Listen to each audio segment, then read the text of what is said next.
In the last couple of videos, we've gotten a chance to take a look at Plextrac, the premier cybersecurity reporting and collaboration tool, so that you, as a penetration tester, ethical hacker, red teamer, or even a blue teamer in that purple teaming aspect, can spend more time getting your work done and less time reporting. We even had an interview with their CEO, Dan, and there were a couple comments that were saying, hey, I'd really love to see the platform itself. Can we get a demonstration of the product? So in this video, that's exactly what we do. I got in touch with their hacker in residence, Nick Popovich, and he was fantastic. He was willing to show me the ropes, let me see all the cool inside the platform and get in that perspective. I did want to share it with you, but I have to add a disclaimer. This is a sponsored video. They paid to be here, but seriously, all the stuff that they offer is incredible and really worth checking out. With that said, I will let Nick take it away. We had a little bit of pre-show banter, just hanging out, getting to know each other before we got started. And I did want to include that because I think it makes it a little bit more fun and personable, and you can see what you're getting into. There is a link in the description if you do want to check out Plextrac. They're offering, I believe, a free demo and even 1 month free access to the platform. Super generous of them to help support what we're doing here for the channel and the community. I'll let Nick roll with it. Thank you so much. Enjoy the video. Yeah, no doubt. It's kind of one of the things I do around here. Like, it's interesting. My background is I've been a pen tester since '09. Heck yeah. Yeah, hacking and cracking. Then I moved into, I've seen it all. That sounds like a lot of hubris. I've seen a lot of things. Like, I got tired of the meat grinder of consulting, so I moved into leadership. I was the practice director at Optiv on the attack and pen team for a little bit, a couple of years. That was interesting and fun. And then I tried my hand at red teaming, so I went over to a Fortune 200 red team. That was a lot of fun. And so I've been friends with Dan for a while, and I started using Plextrac consultatively on the red team, and I was like, man, I like this a lot. And we were just, shooting the breeze one time. He had me on a webinar, and he was like, you should come over and just see what it's like on a software startup. So I came over as the hacker in residence to kind of give that hacker's perspective. And some of it's showcasing the platform. A lot of it's trying to just be like, make sure everybody's hacker focused as far as the buyer persona, right? The people that are buying this product, they're red teamers, they're hackers, they're blue teamers, they're tech focused on the offensive side. Sometimes purple team and all that jazz. So that's kind of my role over here. And so, yeah, I do spend a lot of time also hacking the platform, like trying to hack it as well. Sweet. So have you gotten a chance to like see the platform at all? Should I give you the high and low rundown, or how do you want to roll with this? I don't want to monopolize. So, hey, if you're totally comfortable with it, I'd love to, hey, take some of our conversation as much as you're willing to share, put it out for the video, and essentially look, hey, this is the elevator pitch to the however many thousands of people that have never heard of Plextrac before, and you can include me in that just as well. Like, I've seen only your visuals from, I've seen just clicking around on, the Plextrac YouTube videos. I can swipe some overlays there. But, hey, love to let you take the floor and, show the sweet stuff. Yeah, man, no doubt. I'll do the background so you don't see my messy office and whatnot. Luckily, I'm wearing different versions of purple, so I'm not going to blend in. So I just spun up a local instance, but that's dangerous, like demo gods. So I'm going to go to what we had an instance we spun up for Black Hat. Nice. So I'm going to just kind of like demoing it at Black Hat and DEF CON and fun stuff. So I'll just showcase using that one. I'm going to share my screen right about meow. Can you see the hot sauce? I can. Looking good. Sweet. So the idea with Plextrac is once you log in, this is the one-stop shop for all the output from security assessment and testing. So your vulnerability scanning, pen testing, manual, AppSec, API, red teams, purple teams. There's so many use cases. The end result is it's not supposed to be this opinionated platform that's just meant to jam you into some methodology. The idea is you probably have a testing methodology, you have a report strategy, and we're supposed to be an overlay to that. It's really supposed to drive efficiency. I mean, when I was a practice director, on average, sometimes reports could take 2, 3, 4 days. Utilizing a platform like this can get it down to half a day, and really drive efficiency. So when we talk about like making a client, I'll just make a client and we'll just be like the duders. We just made this client here. A client is really going to be that bucket of data. It's how you authorize users in the platform. And it's also how you can report on different data. So if maybe a client is a company, maybe it's an API endpoint, maybe it's an application name, maybe it's a subnet, really, however you want to be able to slice it up and authorize users and reporting. Because what's pretty dope about this platform is that not only is it a place for practitioners to collaborate and work through the testing and the reporting, this can become a client-facing utility. So can you generate a report, package it up, and ship it? Sure. But can this also be a place where you can collaborate on findings and the consumers of your service actually ends up working with the data and consuming the report data from this platform, you can. So as an example, like we can go down here, we can authorize users, right? We could add users and authorize them to the platform, and that would limit them to that client. So if you want to authorize different practitioners, maybe you're on your team, you got interns, you got students, you got folks working, you don't want them to have access to everything, authorize it, or you give the consumer of your service, that client, that business unit perhaps, because Plextrac is useful not just consultatively, but enterprises, internal security teams, service providers, all of them. So that idea of being able to come in and authorize users, and then role-based access control is huge throughout. So you can assign a lot of different features and roles, which is pretty cool. So we're going to start a gig. I'm going to start a report. So we can call it like pen test 1. Heck yeah. And for your workflow, you might have multiple phases. It starts off in draft. Maybe you put it in peer review, in review phase, and publish it out. So we kind of got that workflow. Now here is where we start to really derive the value. Because I don't know about you, John, but in my experience, starting from a template, copy pasta, going through that nightmare of living in Word and Excel, it makes your skin crawl. It's kind of gross. So that's the driver from this. We have the idea of a report template. So the report template is 3 things packaged all together. You've got the narrative section. So like your summary, your introduction, executive summary, scope, blah, blah, blah, blah. All of the guts before you get into the findings and whatnot. So it's the guts of the report. It's also the document template. So we have an export template that can look the way that you need it to look. When you click that button, the report's generated, it looks the way you want it to look. And then custom fields. So when you can make multiple report templates, you can make as many as you want, maybe internal test, external, combined gig, AppSec, API, social engineering, whatever the case may be. And so like, if you notice down here, I don't have any custom fields. When I select the template, I have a custom field in there for demo purposes. I'll be like demo 1, 2, 3 to show you some sauce there. So you can select your report template, choose maybe some operators if you want, give the gig a start and end date. These are all optional fields. You don't have to. Cool. If you want to add like metadata for who's reviewing it, maybe you have a reviewing field. And then you can tag stuff. This is pretty rad because the idea of tagging, just like in cloud infrastructure, you can tag reports, clients, findings, assets, custom findings, all sorts of fun stuff. Tagging those allows you to report on them. It allows you to slice them up and select them differently, just like you'd need tags.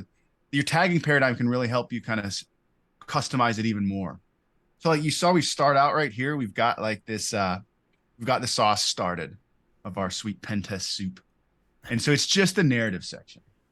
This is just the sections in our Wysiwyg editor. I like to click over here and be like, see, you can drag and drop if you want. But the idea is you selected the base of your report. And I wanted to show you this concept of short codes we have. So we have a key value pair. So those custom fields, you remember I said I want to show you a demo. Totally. Based on your custom fields you put in here, you can associate the data and replace it with short codes. So like I put the client short name. You can add as many as you want, as many custom ones. And we have this content library. Your custom findings, your vulnerabilities you save later for reuse in your gigs, you can use these short codes. So like app name, app owner. So in the platform, right when you click replace, you could find text and replace it. That's cool. But you can also just replace the short code. So from that key value pair, you can all of a sudden have this bespoke data. Nice. And what's cool about this is it's not just in the narrative section, it's findings too. Oh yeah. So if you put short codes all over the place, it's just rapid. So this is where I can get slugged down. So I'm going to try and there's so many cool things. I could stand here for probably 45 minutes and just stay at this UI piece. We're going to burn through just rapidly adding and finding. So first and foremost, we know that good pen tests many times are going to have that manual component. So can you add findings manually? Absolutely. We're going to talk about that, but I want to talk about rapid ingesting first. So first and foremost, as you'd expect, output from a lot of common tools. So we've got the burp, Nessus, checkmarks, Acunix, a whole list, and it's on our website. The tools that you can just suck in rapidly. So that's one way to get findings in. And I'll do, no judgment here, but I've got a Nessus scan on my home network and it's pretty trashy, but it is what it is. So I can show you what that looks like. So I'm going to throw that in real quick, just drag over a Nessus file, right? What's cool is on ingest, you can tag findings and assets. Maybe you say it's, this is an internal. So these findings are tagged as internal. Maybe they're for PCI. Maybe it's, gig 1. Maybe the assets, you want to say they're, zone 1 assets. So the cool idea is you can tag findings and assets on ingest so that maybe later, clients like here's another or the business unit says here's another scan from but we want these separated out in the report or something like that, and it's like, oh, before it's like, well, now I gotta go copy pasta and nonsense. Here you can tag it based on the tags, send them different places. So it's kind of nice. while it's ingesting, I'll make a note. We have an open API. We consume our API for the UI. So everything you can clicky clack do in the platform, you can do programmatically with the API. Nice. It's super dope. I spend a lot of time. So here we've got, I'm going to make this window a little bit bigger. We just ingested the findings from Nessus. So that's pretty cool. We've got the things you'd expect to have, all of the metadata and finding information. We've got the affected assets, all of the data here, and the evidence and such. So what's pretty neat about this is again where you start to have a paradigm shift. Back in consulting times when it's just ship your steaming pile of report, good luck, thumbs up, hope you enjoy. Now we have this collaborative environment where as practitioners or as consumers of service, we can come in and deal with the findings. So maybe I can go in the status and say things like, I can link to Jira ServiceNow, send these off to the developers to get it fixed. They fix it, close it in Jira or ServiceNow, it updates status here, but we can add statuses and say, all right, it's in process. I'm going to assign this as, these sub statuses are custom. So you make as many as you want. Say, if this is in process, assign to Larry, get it to Larry, say, do it. Now we've got this status going. And also, so as practitioners, it's cool because you can mark statuses. You can do like bulk actions, set mass statuses, delete all of them, add tags after the fact. But this status tracker is really novel because imagine having the users or the consumers of your services come in here with a read-only view. They can't add or delete stuff, but they can come in and be like, ready for retest, or we think this is a false positive. And then you can argue in the comments here instead of getting on phone call. And then when you close it out, maybe it's been retested, you say it's validated, assign it back to the client or assign it to this yourself. This status tracking, really neat and novel, and I like it. That's awesome. We leverage that quite a bit in the world of consulting, being able to get sticky with folks, because at the end of the day, slinging hacks and cracks is cool, but the reality is we're supposed to be raising the security posture of those organizations under our purview, right? Oh yeah. So this is enabling that. Instead of kind of being an archaic whack-a-mole phase, we can kind of start driving real change. All right, so I'm going to slice it off now because I got so much more to say, but I got to move on so we can have life, liberty, and the pursuit of happiness. So we talked about manually adding findings. So you can start from scratch. That kind of stinks, but it is what it is. You can start and fill in all of this stuff from scratch. If you do that, and we do have a CSS calculator too, which is cool. So if you end up maybe importing a finding that has CSS or you want to adjust, you can just straight up set the finding status here, or you can go in and calculate in the platform and change the temporal score, change the CSS calculation based on compensating controls or whatever you've got going on. So you can add that finding, but when you do something and you're going to repeat it, you're probably going to need to use it again. So might as well add that to what we call the write-ups database. So you could take findings that you've manually added to the report, or maybe a finding from a tool like Burp. You like it, but you want to make it reusable, something that you can constantly reuse. You can roll over here, copy this to write-ups database, pop it into one of these repositories, and now you've saved it for later. So what is write-ups database, you may ask yourself? Well, it's this repository structure where you can come in and have role-based access controls associated with these repositories, and it's your custom findings repo. So we don't maintain it or update it. Like we seed it with a couple generic cookie cutter findings. But the idea is if you have your own, we can help you import them. But the idea is you build up this report library. And so there's two ways that that's used.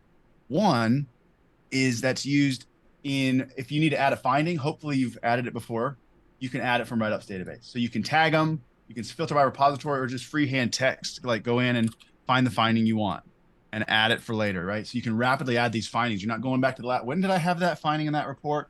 Let me go find the old doc, copy, paste it, change the names. Hopefully you change the client name before you ship it. So there I've added in a finding. We'll take a look in here. This is where you can do a lot of neat stuff. So you and I will live in perpetuity. This finding, I'm going to delete it after this, but this Wysiwyg editor is really fun. So I need to add my evidence. I can just copy paste right in there. Boom. Add in our footer. Oops, I'm hitting. Add in the footer text, and you can start that evidence or even an attack narrative in the sections. Wherever you have this Wysiwyg editor, you got the copy pasta. Come in, add your text from your custom script, make it a code block. It's just really clean, easy. You're not sitting there uploading files and dealing with all sorts of markdown syntax and weird stuff. It's just bam, bam, bam. It's all about efficiency. Awesome.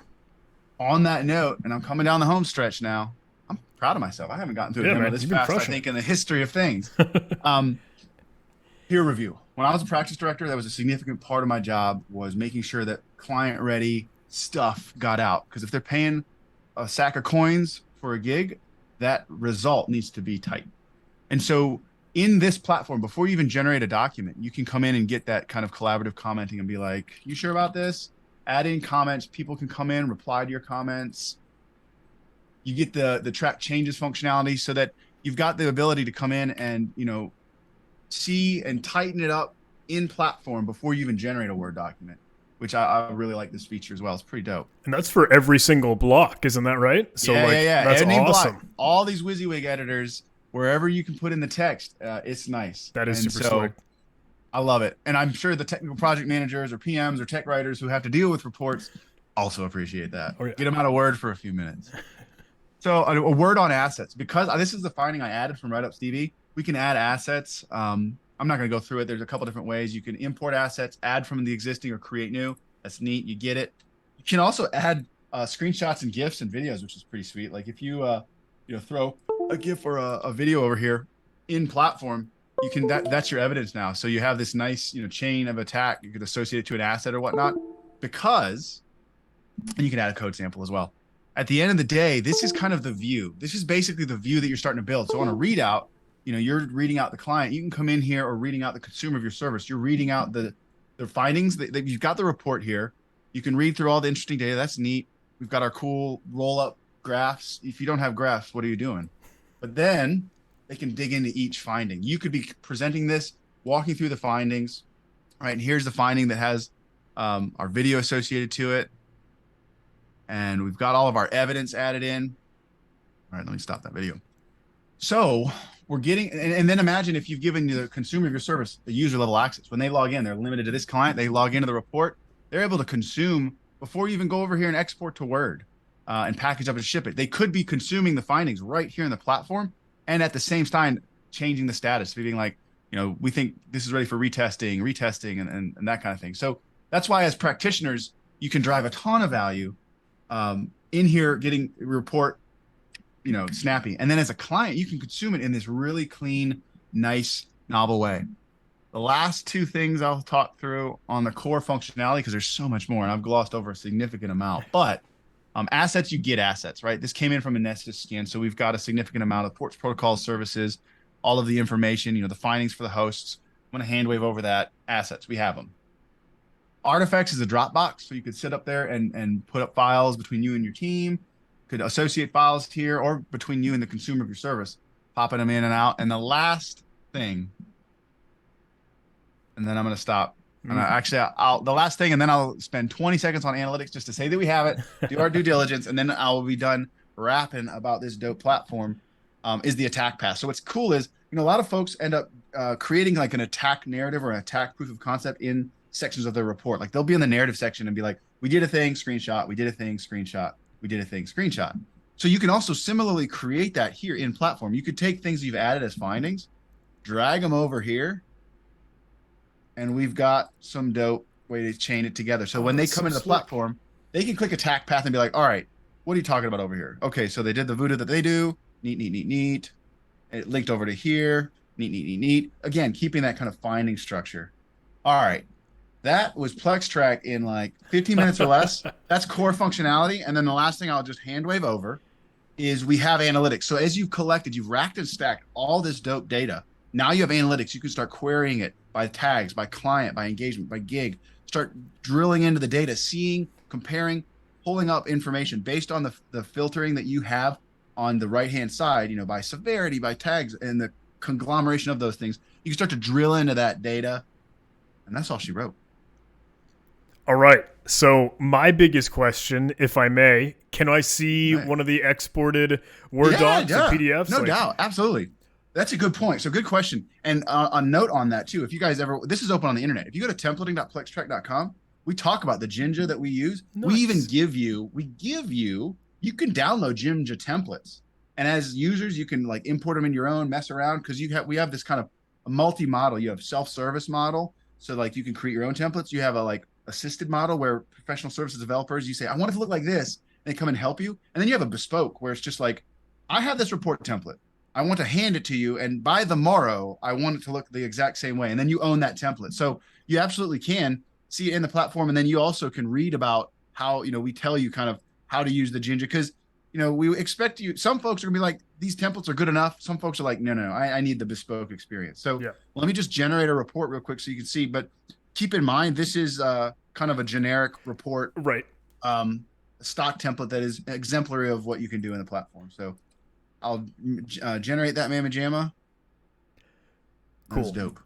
That's the most exciting thing for me, and I think what a lot of people will come to is like, cool, this is sweet, I love seeing the platform, but I need to know, like, what does this stack of paper that I'm going to slam on the table actually look like? And then the next question is, hey, Plextrac super cool, I love Plextrac, but I need my logo over in the corner. Oh, good what question. Can we do for branding? Totally what can we white label here? Fantastic. So the entire platform can be white labeled. Your logo, your URL, completely your platform, 100% can be white labeled. I appreciate you bringing that up. That's a good point. So this is the platform, or excuse me, this is coming out of the platform. This is an example Word document that we exported out. So again, use your imagination, your logo, your sauce. And so here we have an example of the sections coming out. We've got some examples of tables. And the idea is as you use tags, you want to send them different ways. You want to roll up, have subcategories and do different things. Tagging is how you get there. And our customer success team can help you get the report to look the way you need it to. Again, like I said, if you don't want to mess around and get it dorking around, you can hand it over. And in a couple of weeks, you get, or a couple days or minutes or in the past. No, I'm just kidding. At some point, you'll get a report looking the way that you want it to look. So this is, we have a table summation. We've got severity and, title. We've got a roll up of status by severity. And then we have the details. Again, everything you see before you, completely customizable. You want this over there. You want more data. You want the evidence. So that here we are as the evidence. And you notice this Jinja code includes a link. So since there was a GIF or video associated, there is a link to the platform that you can include to click to go to the platform. But yeah, a lot of folks end up using it just as that delivery model of, I just want to rapidly work on this and shoot out a doc. And then some folks use it as that collaborative platform to work with the clients and everything in between. Super cool. Yeah, dude, it is the dope sauce. Alrighty. Well, goodness. I mean, I appreciate you just barreling through that. I think that's awesome. We get a little bit of a speed run demo of the platform. But man, kudos and thank you for showcasing all the sweet stuff that Plextrac does. Yeah, it's awesome, man. Anyone that's listening in, I do have the sweet generosity of Plextrac offering a little bit of a free demo, I think. Like, hey, you can get access to the platform for about a month. And there's a cheesy link in the description of the video, whatever YouTubers say all the time. But thank you, Nick. This is awesome and excited to learn more. Thanks again. Awesome. Thanks for having me, John.